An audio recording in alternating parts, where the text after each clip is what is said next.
Though it may be known as America's pastime, baseball has spread across the world. Though the MLB is trying to come back, there is still some money to be made overseas, and Greg Peterson is going worldwide to hit a grand slam for your bankroll. From the return of baseball in the States to daily KBO picks, all the bases covered on the Baseball Betting Podcast with Greg Peterson. So here is the International King of Swing. A special hello, welcome to lovely Las Vegas for the Baseball Betting Podcast with myself, Greg Peterson. We have got a great podcast for you. It's Brian Bevan. He is someone that has been doing a good job, much like myself, of giving out some free plays in the KBO. He is a adopted KBO bettor, much like myself. He used to be doing a little bit of MLB betting, and now that the MLB is currently on hiatus, he has become a KBO handicapper, much like myself. So we're going to be talking to him in the second segment, and if you don't recognize the name, it's at Brian Bevan 10 on Twitter. I think more of you guys know him from his Twitter handle, so we're going to have a talk with him about just what he's noticed with regards to KBO. We're going to be breaking down Tuesday morning's action and just what he's noticed with regards to the American-born players and their impact on these KBO rosters. So that's going to be a lot of fun. In the final segment, going to give you a side and total on every game on today's Las Vegas betting board for the KBO and a little something I'd like to call touch 'em all. I always love being able to answer your Twitter questions as well. At gunit_81 is where you're able to fire them in. I'm not going to play the sounder today because I did get a lot of the same questions from a lot of you guys. You guys are going to notice that today there is no recap of yesterday's action because, well, it seems as though Monday is pretty much the permanent travel day for the KBO. There might be a couple rainouts that are going to be made up on Mondays. You might have a couple double headers because we did see a couple games get rained out in the KBO last week, so it's going to be very interesting to see how they handle that. But Monday is typically their travel day, and what's interesting about the KBO and the reason why they were able to get off the ground much earlier than the MLB is that all of these teams in the KBO, they're within 250 miles of each other, which means that they're able to travel by bullet, train, and bus. They don't have to go on airplanes. They don't have to deal with so many logistical issues, which is a big reason why we currently have the KBO in our lives and not the MLB. And we've been talking a lot about the MLB's efforts to come back, as you heard in the intro. We're keeping track of a little bit of everything, as this has went from being an MLB podcast to being a worldwide baseball podcast, which I never thought we would be in this circumstance. But then again, 65 days ago,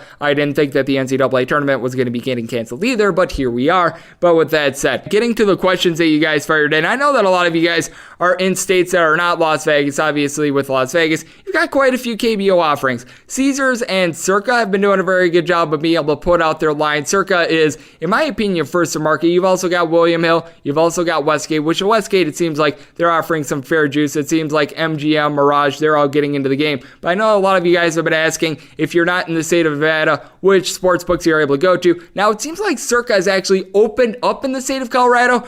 I've never placed a bet in Colorado because, for one, it just became legalized a few weeks ago in that state, and I've never been to Colorado personally, so I cannot say that I know from experience, but with that said, I know that Circa has gone there, and I think it might be interesting if we can get Robert Walker on this podcast in the next couple weeks as well. He works with U.S. Bookmaking. I know that he does some stuff with New Mexico. He was talking to me a few months ago about possibly going into Colorado as well, so I think that it might be worth getting him on the podcast, but those might be a couple odds for you if you're out of state. Obviously, you've got more of the northeastern part of the country books. I know a lot of people have had some less than favorable things to say about FanDuel, but with that said, FanDuel is certainly an option if you're not banned from them and everything like that. DraftKings, if you're looking to pay a little bit more in juice, you certainly have that. They certainly are not going to give you a minus 110 line, but with that said, it certainly is available if you want it. I know that there are a couple points bet lines that have been available. It seems to be a little bit hit or miss with them, but they've been offering it. And then you've obviously got your marquee offshore books like your Bet Online, Bookmaker, Buckeye, Pinnacle. And Pinnacle, I believe, is the only book that is right now offering pitcher-dependent bets when it comes to the KBO. With everything else, unlike normal baseball where you're able to go just bet on like the Houston Astros as long as Justin Verlander starts. With most of these books, you're just betting on that team. Whoever starts that pitcher, that's who you're getting. Very different from MLB betting, but it looks like Pinnacle is really the only book that is offering pitcher dependence. So those are a couple books that you can look to. And then the other question was just with regards to travel. And like I mentioned, it is going to be primarily on Mondays. We're going to see what happens with doubleheaders. So we might see a couple Monday games if we do get a bunch of rainouts towards the end of the year. Obviously, obviously it's going to be very interesting to see what happens with that regard, because their schedule, much like the MLB schedule, if it does come back, it's going to be a little bit herky-jerky. So I did want to hit on those. I appreciate you guys firing it in, and I always appreciate you guys interacting as well. Don't be afraid if you have a question just with how the KBO game compares to the MLB. I'm going to try to get on a couple beat writers from South Korea actually within the next couple weeks, so that way both you guys and I can both get a little bit of a better grasp of the KBO as well. I think that would be something that's very beneficial, so that is something that is in the hopper, that is something that is in the works on this podcast, so I do want to reveal that to you. If you have just general betting questions like what books to go to and everything like that, I just mentioned a couple of them, and I'm able to give you so much more as well. Just fire it in at G_81. Love being able to answer your questions, and I love breaking down games, gosh darn it. So we got to bring in our good buddy Brian Bevan, who you can follow on Twitter at BrianBevo10. We're going to be looking at Tuesday morning's KBO slate, what he's noticed from the first week of the KBO, and so much more. And that is on the other side right here on the Baseball Betting Podcast with myself, Greg Peterson.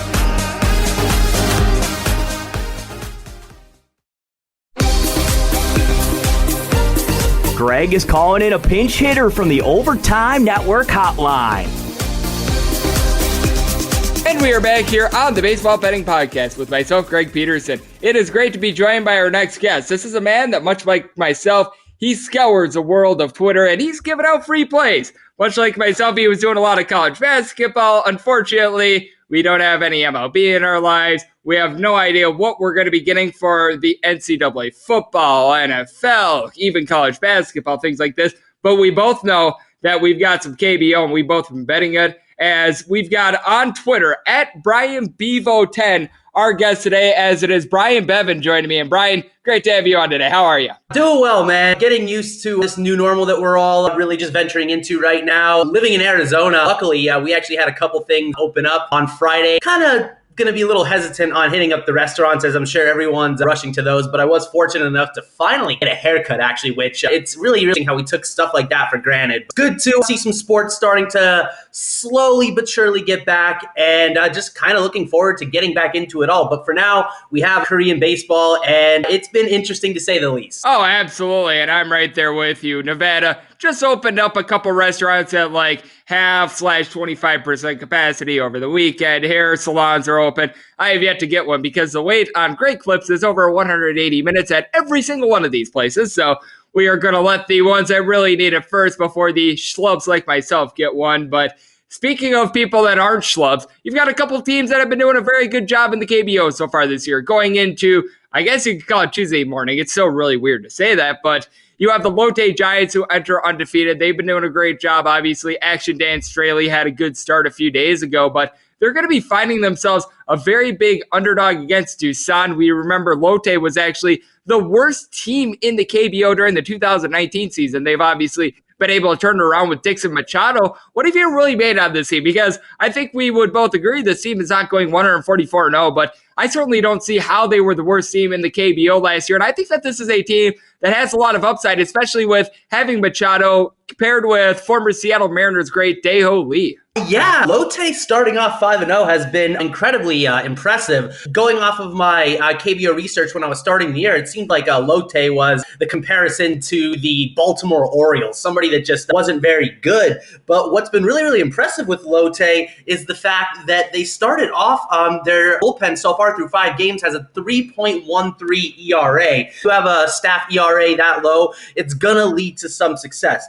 However, like I always look for with football and what I look for with basketball, I look for some regression points. And just based off of how Lotte was just so unbelievably terrible last year, and just the chance that they could start off 6-0, it makes me think that going forward, there may be some opportunities to fade them. Not to skip ahead, but I think I see an opportunity there tonight. I'm right there with you. I'm going to be taking Doosan. Only question is money line or run line, in my opinion, as I see it right now. Doosan laying right around minus 175-ish at a lot of these books. You might be able to find a 170. You might have more around minus 180/minus 185, but clearly the favorite, as we do have Brian Bevan joining me right here on the podcast. And I know that you're a guy that you do, like I said, some college basketball, you do some MLB betting. How has this been as compared to some of the other betting? Because I know that me personally, the big difference between betting the KBO versus betting the MLB is that you really can't bet pitcher dependent. Apparently at Pinnacle, you're able to bet pitcher dependent, but at pretty much all these books, whether you look offshore, whether you look Vegas, you're just betting on the team, which makes doing your research on these starting pitchers all the more important, because if one of these guys gets scratched, it's not like your bet is voided out. You still have action. Yeah, it's been really, really interesting to see exactly how unreliable at times who the starting pitcher is going to be. There's times where in the MLB, sometimes, barring injury or barring rainout, a week ahead of time who's going to be pitching on what day. And that really hasn't been the case here. And that always leaves me a bit hesitant to do so. If this were the MLB, I'd be 100% be betting that guy has to be starting who they have listed. Hoping going forward that we're going to be more reliable in terms of seeing who's going to start when, that can kind of map out for us where we're going to be placing bets. And another thing that's been interesting to me is seeing the impact that the international players have been making. Now, the novice bettor that I was starting off with this, and let's be frank, that I still am a novice bettor at this, I'd be thinking that, the international players are going to just come in and dominate this league. Those who have the better international players are going to be better overall. And after our first week of full play running through, it's been pretty interesting to see how really good overall the international players have been. Looking through the ERA, you have Drew Rucinski, former, I believe, St. Louis Cardinal, if I'm not mistaken, Ricardo Pinto, Dan Straley, Despaigne, Aaron Brooks, all in the top 11 in ERA. And you flip that over to the hitting side of things. Jose Miguel Fernandez, former Brave Preston Tucker, Mel Rojas, all in the top 3 in batting. Roberto Ramos, Dixon Machado. We've seen also some glimpses from Tyler Saladino, former 2 Grand Slam in 2-day great for the Brewers. Aaron Altair, as a Phillies fan, the most frustrating player. And for any Mets fans listening, I'm sure they can agree with me. Perhaps the most frustrating player ever. But they have all shown some glimpses, but the international players have definitely been making their impact, and that's a trend I'm going to keep an eye on going forward, how these international pitchers continue to do, because if this trend continues, that might be something that we can kind of bet going forward. Now, on this podcast, if you've ever listened to it, you know that Aaron Altair is known as Aaron Alterable. He is the guy that gets it, because we need some nicknames, because we used to have the bad closers. Sergio Romo became Submergio Romo. Fernando Rodney, we all know about him. He's Fernando. Oh, no, Rodney. So we have Aaron Altair. He's Aaron Alterable. As we do have Brian Bevan joining me right here on the podcast. And I know that a lot of people, they're adapting a team. You've adapted what seems like the most, I guess you could call it, mainstream team, the NC Dinos. Everyone's getting behind this team because of the mascot. I think what's very underrated is a couple days ago, they had the 3 dinosaurs, and then they had just some random yellow fish rubbing its belly. I thought that was absolutely hilarious. But with that said, they are going to be taking on the KT Wiz, who is a team I've gotten behind, because if you've ever seen their mascot, it's just a big, giant, smiling blob. So on this podcast, they are referred to as the smiling blobs, but Dinos are a minus 135 favorite in this one.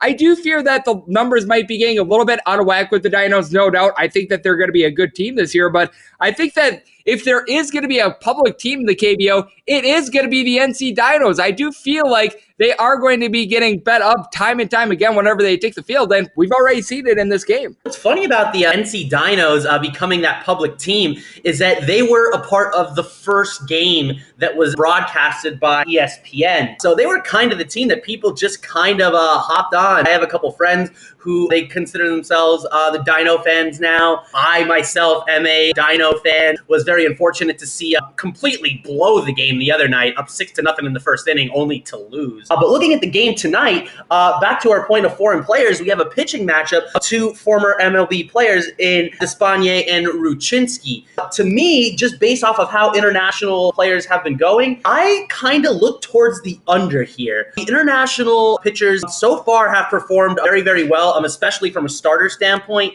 And Rucinski in that first game was extremely good. Despaigne, not quite as good, but respectable. So just looking at this game, just seeing, I believe the money line is Dinos minus 135. I believe that's down a little bit from a bit of money coming in on the Wiz. I'm looking at the under here, off the designated off days for the KBO, which for them is Mondays in almost every case. I definitely see a spot where, after this first week, people kind of come back to earth a little bit. I see under 8.5 being my favorite play of this game. Probably gonna stay away from the money line and run line here. Just like you said, I think the Dinos are playing a little bit over their heads right now, just based off of last year's results and the way they've been hitting the ball this year. So I think there's a chance they could regress a little bit. I always have a personal rule. I never really like to bet games, especially for or against my favorite teams, which I wouldn't be as hesitant to do in the KBO, obviously, just being this little void. I just don't see a major edge on either side for the actual results of the game. So I'm looking at under 8.5 as probably one of my plays tonight. Yeah, I'm going to be looking at the under in this one as well. And as a matter of fact, in the KBO for Tuesday morning, I'm looking at a whole bunch of unders because what we know in the KBO is that during the 2019 season, the average runs per game was right around 4.5 to 4.6. I think it was approximately 4.55 here in the first week of the KBO for 2020. Scoring has been up significantly. I think that a lot of that is because Lotte has scored 7+ runs in all but one of their games. Hanwha struggled a little bit with the defense, but we've just been seeing it time and time again. The bullpens have been getting gas canned, but I think that this is a good spot for unders because, for one, you now have an off day, which means that those bullpens get a day to reload. And in the case of a lot of these teams over the weekend,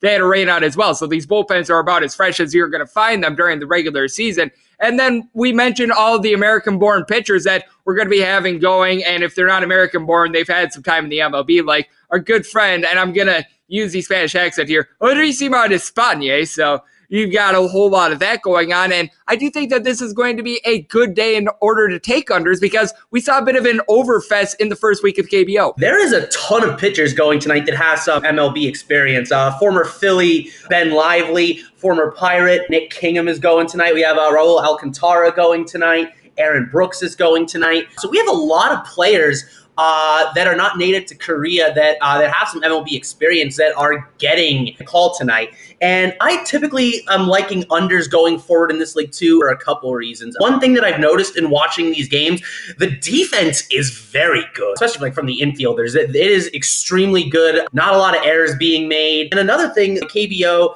has unjuiced their balls, unlike what the MLB has been doing where we're seeing balls flying out at record paces. The KBO has reduced the juice in their ball. As you mentioned, based off of the averages last year and how the scoring has been pretty ridiculous to start this year, especially in the latter part of the week. I think that we're going to see a little bit of reduction in scoring, and I think the numbers are kind of high right now, reflecting off of what happened last week. And one other final point as to why I like unders a lot going forward in this league is that they do not hesitate to bring in bullpen guys for situational spots in the 5th or 6th inning, even when the starting pitcher only 70 pitches or so. You don't see too many pitchers going 90, 100 pitches in this league because it's just not how they roll. They will go to the bullpen, and you'll see more bullpen games than you will in the MLB. So you'll find more situational spots and tougher spots for the hitters to actually get those hits and produce those runs. I agree with you, as we do have Brian Bevan joining me right here on the podcast. And you brought up one of the pitchers that I think has a chance to be sort of the Josh Lindblom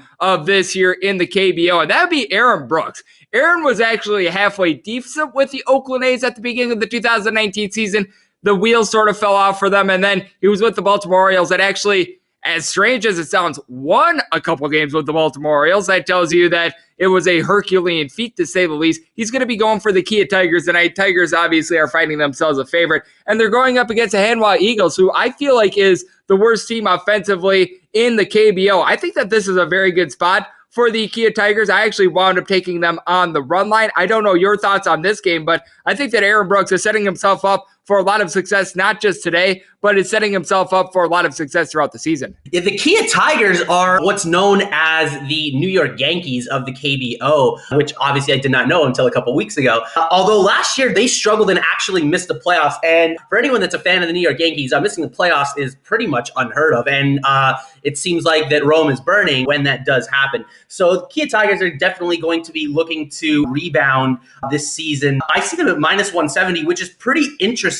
That's a pretty high favorite for somebody everybody that didn't start off so hot. But as you mentioned, Eagles not good offensively whatsoever. And with having Aaron Brooks on the mound, facing a team that is not very good offensively, that's pretty much an accurate line. I see the run line plus 110. I think if there was going to be a dog play tonight, that might be the one to go for. I do like Key to come out strong. I don't expect the Eagles to completely tee off on Aaron Brooks. And as you mentioned, I think Aaron Brooks really does have that star potential for the KBO in international player form this year. I am right there with you. And Brian, is there anything else that you're looking for in the KBO just this season in general that you think is of interest? Because like I said, I mentioned it a few minutes ago with regards to the totals. These teams scored right around 4.5 to 4.6 runs per game. So I think that we're going to see a lot of 9 totals, which I think is going to be some pretty accurate numbers. I think that the unders are going to be a little bit hotter tonight. So I think that that's going to be a little bit of a yo-yo effect. Anything else that you're really looking for in general, just in regards to spots? With the bullpens being so significant in this league, one thing I definitely want to keep track of going forward, and it's easy to say that, the better bullpens are going to pan out better, but I think it's really magnified in this league. Having a stronger bullpen is going to lead to having a much stronger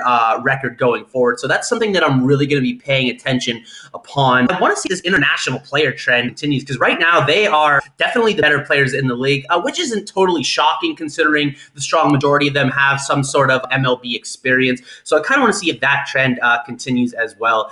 And for those that have never seen the KBO, kind of off the topic of the lines here, hopefully we can get some fans in the stadium for this, because I went back and watched some KBO from last year, and it's a rock concert. Insane to watch with the cheerleaders in the stands, the mascots going crazy. It is a large drinking event from everything that I've read about and everything that I've seen. So hopefully the American fans, and with the contract that they have with ESPN, they're still showing games even when MLB returns. Hopefully we get to experience what a KBO game is actually like through the TV, because by all accounts, it seems like it's a pretty good time. Yeah, I'm right there with you. I've been watching some of these old games from the KBO from a few years ago, and it's just absolutely ridiculous. I've heard nothing but good things about the crowd, and I've heard nothing but good things about you, Brian. So I'd like to close it up with this. Let the good people at home know where they can find you on social media, which is where you post up all your free plays and just what you're working on in general. Yeah, so if you're on Twitter, my handle is at Brian Bevo10. Just because the name Bevo in there does not make me a Texas fan. That is just a nickname I've had since I was about 3 years old. So I had a lot of people actually messaging me like, are you a big fan of the Horns? And I'm like, I'm not actually. It's just a nickname. So if you want to follow me on there, I post a strong majority about sports. Definitely like to post a lot about music. For those that don't know anything about me, I actually am a high school teacher. So I definitely like to post things that I'm doing with my students. Really just sharing for the most part about my life. Unlike a lot of people you'll see on Twitter, I definitely have much more content outside of sports betting, where you have a lot of accounts that are strictly sports betting, strictly plays, and nothing more. I definitely am more personable, more so like yourself, definitely sharing more so about the things you do outside of sports betting. And I think that as we go forward in this industry, I would like to see a lot more of that from people, showing their face if possible, just showing more about themselves and know that there is more to life than just sports betting. Oh, absolutely. There's a lot of pictures of me drinking Miller Lite, Bud Light Platinum, so we always have to get the brews out, and we certainly are going to be at 2 a.m. today for the KBO, and I know that Brian is going to be doing the same. So a big thanks to Brian Bevan for joining me right here on the Baseball Betting Podcast. And coming up next, it is that time of the podcast, which I give you a side total on all 5 games for the KBO on Tuesday morning as we touch them all.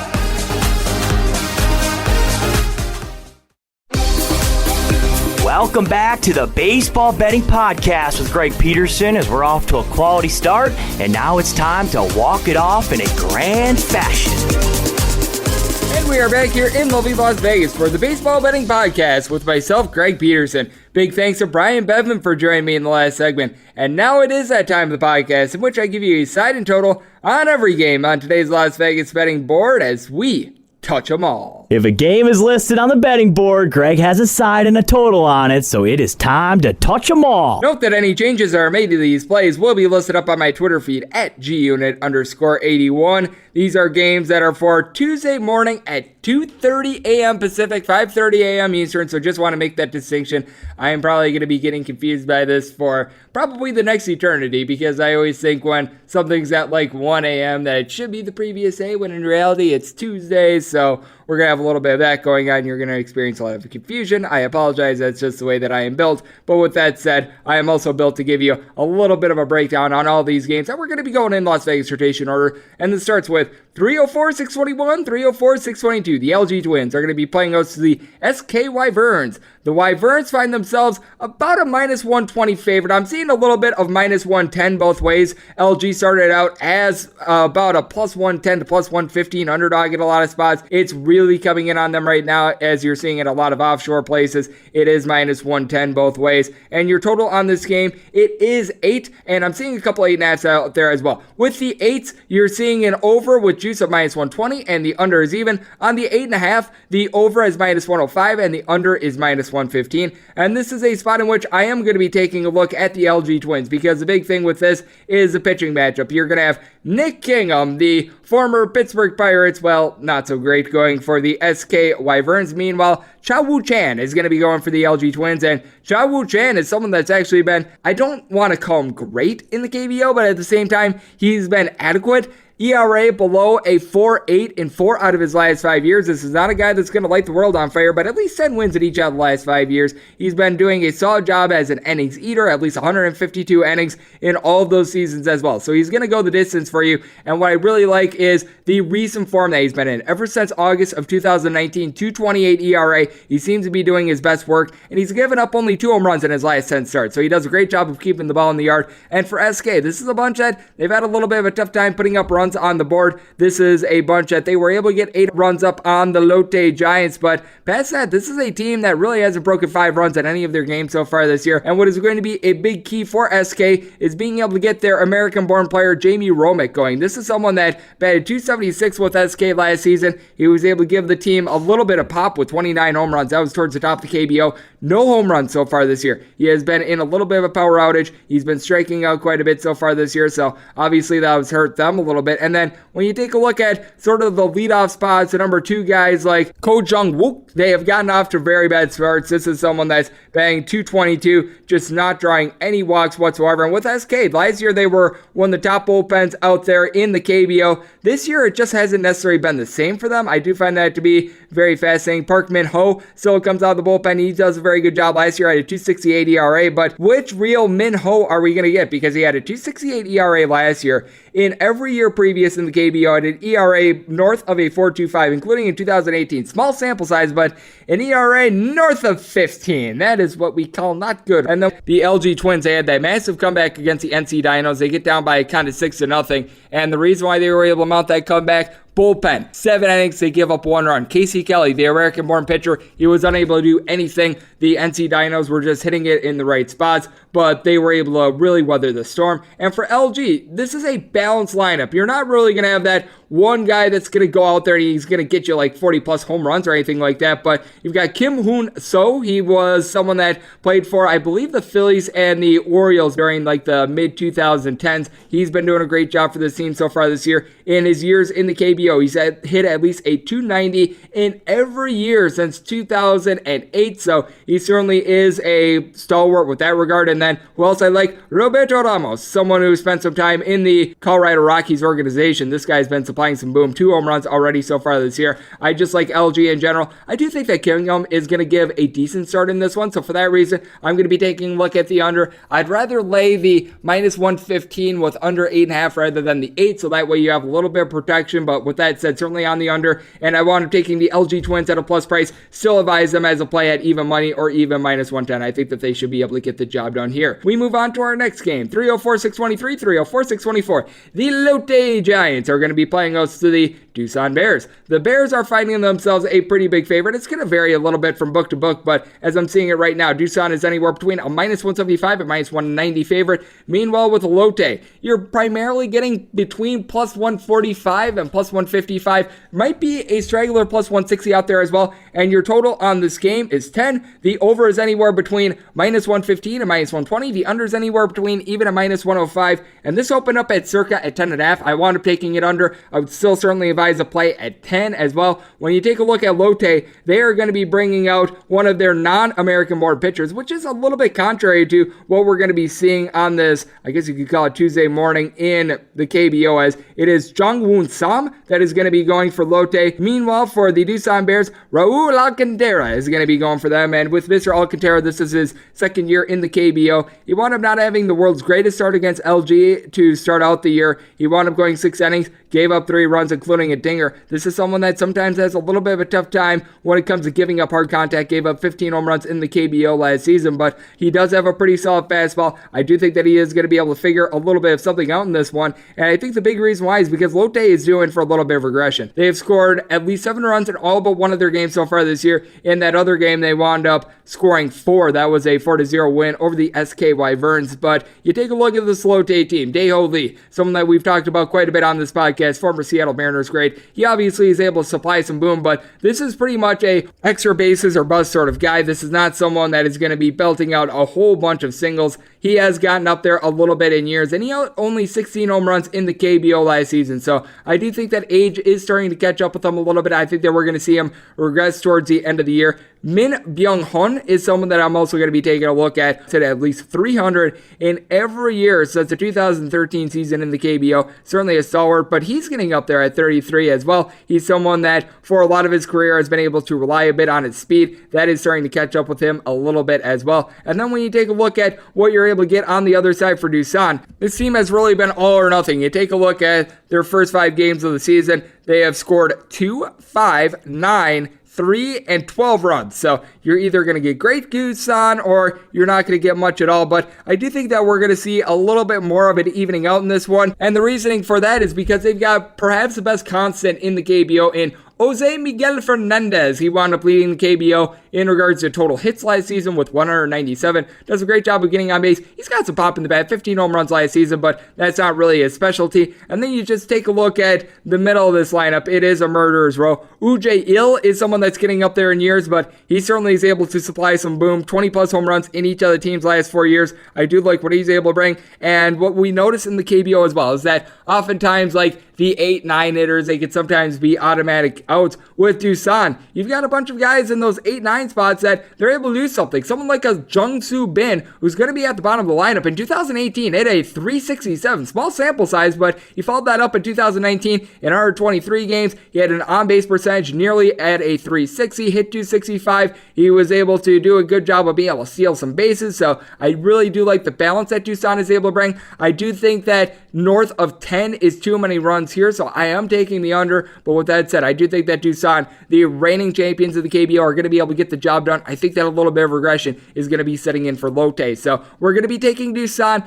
on the money line. Do not want to take the run line because we saw what happened last time Doosan was playing in a game. They were up on the KT Wiz, aka the Smiling Blobs, by kind of 10-3. They wound up giving up that lead. I think that the bullpen is going to be better in this one, being as though they are rested. But with that said, don't want to take the risk. So we're going to take the money line with Doosan, and we're going to take this total under. We move on to 304-625, 304-626. The aforementioned KT Wiz, aka Smiling Blobs, are going to be going on the road to face off against the NC Dinos. The NC Dinos are seeing a little bit of steam coming their way as they are between a minus 130 and minus 140 favorite. Our good friends the Smiling Blobs are anywhere between a plus 102 and plus 115 underdog. Your total on this game is 8.5. The juice on the over is anywhere between even a minus 110. The under is anywhere between minus 110 and minus 120. And as we know, the NC Dinos has really become, I guess you could call it, America's team. I actually think that they do some spring training out there in Arizona. I should have asked Brian about this, but I know that there have been a lot of people in that Tucson area that they have really been getting behind this team. And Aaron Altera, as I mentioned a few minutes ago, in my opinion, he is Mr. Aaron Alterable. You just don't know what you're going to get from him game to game for the NC Dinos. He was able to hit a home run earlier in the season, but I just don't have a lot of faith in him. He's hitting 250 right now with the NC Dinos. He certainly is going to be a solid player, but it seems like he's a guy that he's either going to give you 3 hits in a game or he's going to give you no hits. You just don't know what it's going to be. I will say this for the Dinos, top to bottom, they do not really have any automatic outs. Even someone like a Kim Ju-won does a good job at the bottom of the lineup. He's at least 250 in each of the last 3 years for this NC Dinos team, but I will say he has been banged up and sort of in and out of the KBO the last couple of years, so that is something that you do want to note. And with the Dinos, The bullpen certainly did let them down. I guess you could call it Sunday morning, but they do have one of the better bullpens that you're going to find out there in the KBO. So I am with Brian. I do think that the under is a very good play, but what I love about the KT Wiz, aka the Smiling Blobs, is that Orisima Espagne is going to be pitching. Yes, that is one of my favorite names. You get to use that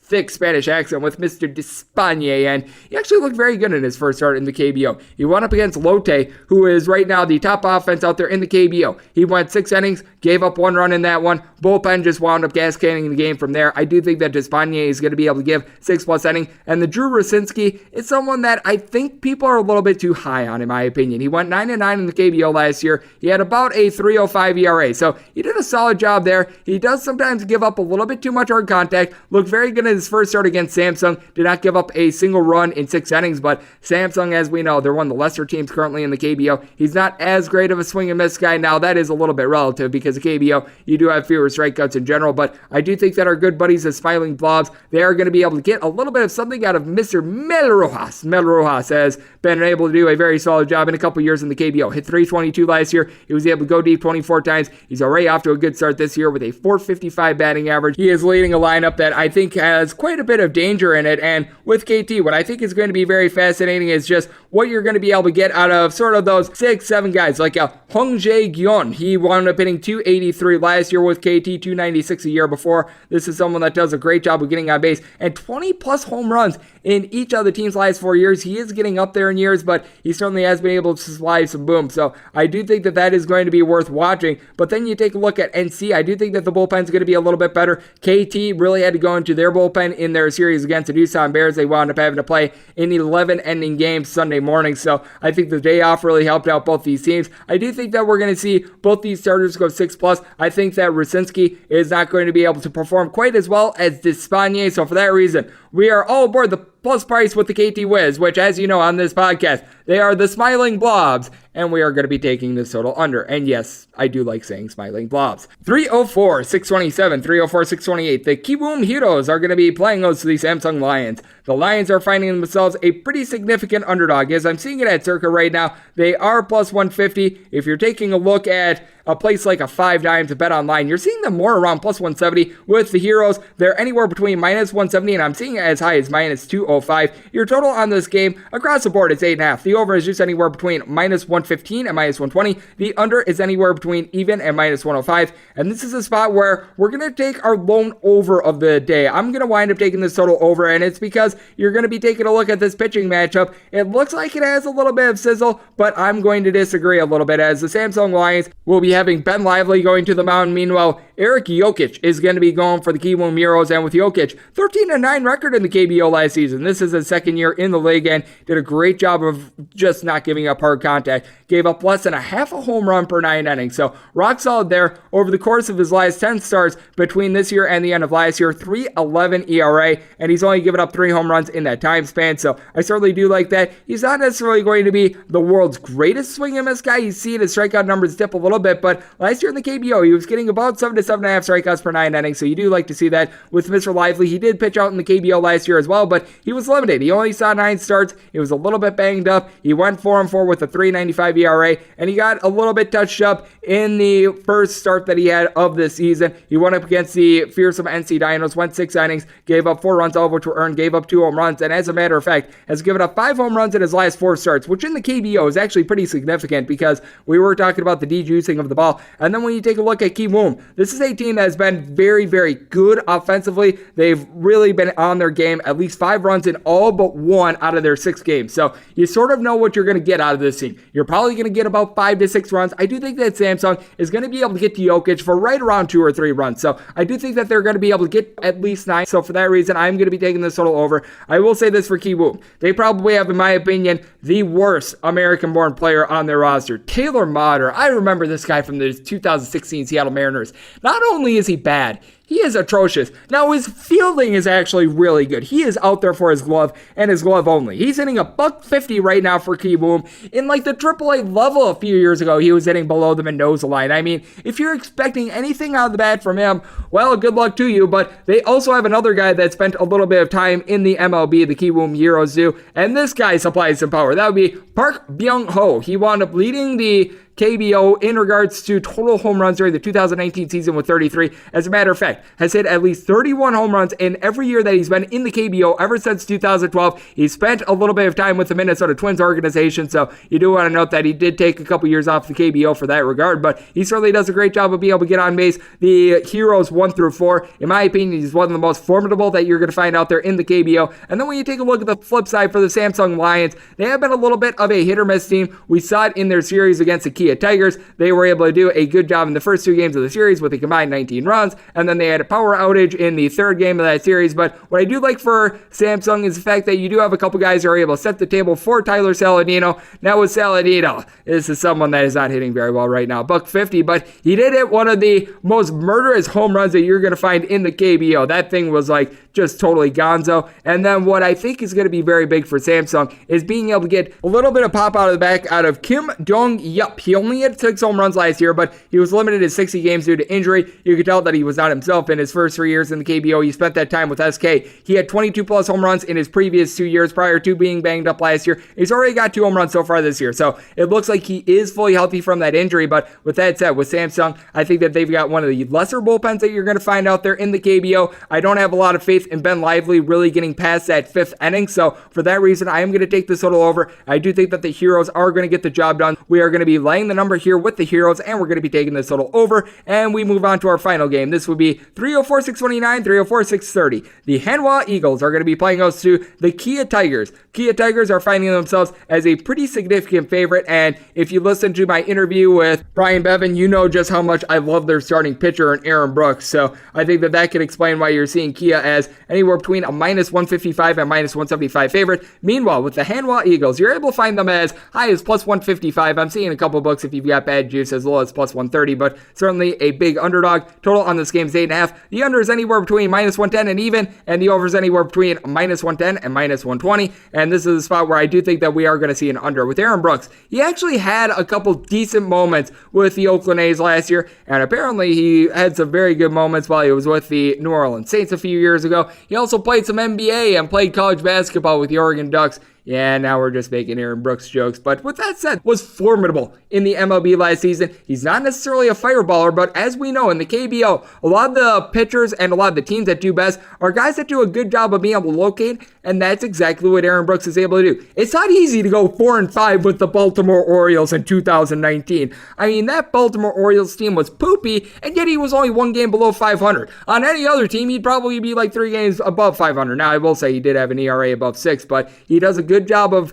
not giving out a whole lot of free passes. He keeps the game out in front of him. He sometimes gives up a little bit of hard contact, but I mentioned this while we were with Brian. Hanwha is perhaps one of the worst offensive teams when it comes to the KBO. There's just not a whole lot of sizzle when it comes to this team. With the Hanwha Eagles, it seems like they get like a 2-run shot every game, and typically it's in the first inning, and then from there it's a big drop-off. They've got one of the lesser American-born players, in my opinion, Jared Hoying. He wound up getting a home run in the team's last game against the Kiwoom Heroes, but has been very much hit or miss out there in the outfield. And then Lee Sung-yeol is just highly inconsistent. He wound up having a big drop-off with his production during 2019. Seems like he's over a hill. He's right around 35, going on 36 years old. So far this year, he has been hitting about 261 for Hanwha. His power numbers have been seeing a little bit of a dip in recent years, so I do think that that is something that you do want to note. And then when you take a look at the Kia Tigers, it certainly has not been a good start for them. They are managed by Matt Williams, who was just an all-time great when it comes to actually playing the game of baseball. When it comes to being a manager, it was not so great. Kia does not have the best